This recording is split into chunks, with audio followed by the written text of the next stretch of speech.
Hey guys, Q back here, also known as Mary Cagle, and I wanted to talk a bit about how I do panel borders.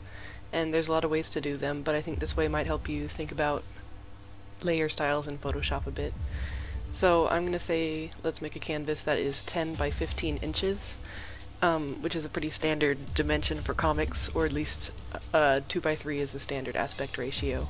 And I'm at 600 dpi because that's what I use when I'm drawing with binary lines. So what I do for panel borders, obviously one way to do it is to just draw them, but I tend to be lazy and use a lot of very square panel layouts, so this way saves me some time. I make a new layer with how big I want the border to be, and I fill it with white.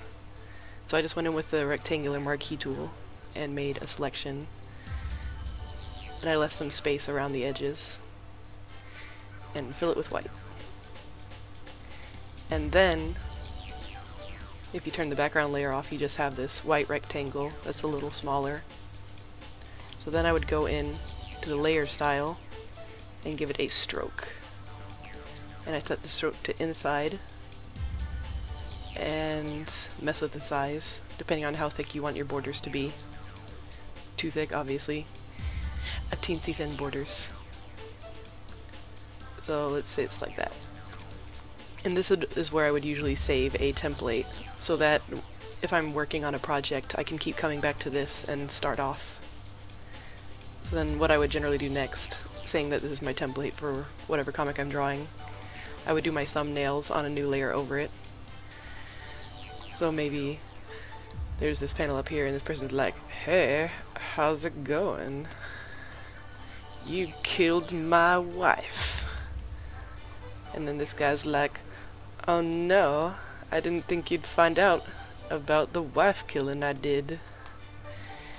And then this guy's like, "But I did find out, and I'ma kill you."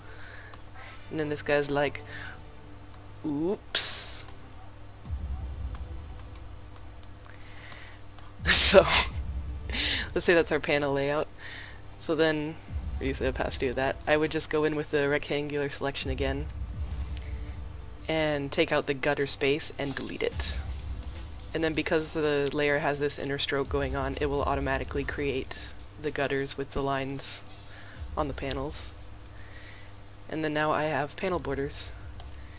And if I wanted to do slanted panels, I would just come in with the, whatever you call this guy, polygonal lasso, that's right. And make a polygonal lasso area, and delete. And that gives you some nice, easy borders. Obviously they look very mechanical, but if you don't want to do anything too fancy, that's a way to make them very quickly every time. Let's see. One reason I do it inside instead of outside is because if you have the stroke on outside, you'll get these rounded corners. But maybe that's a look you'd like for something or other. And then center just centers them. But inside, make sure that all the edges are nice and sharp, which you generally want. But yeah, that's just a quick way to make panel borders. If you have any other questions or would like to see any videos about anything else, just ask me, and I'll see you next time. Bye!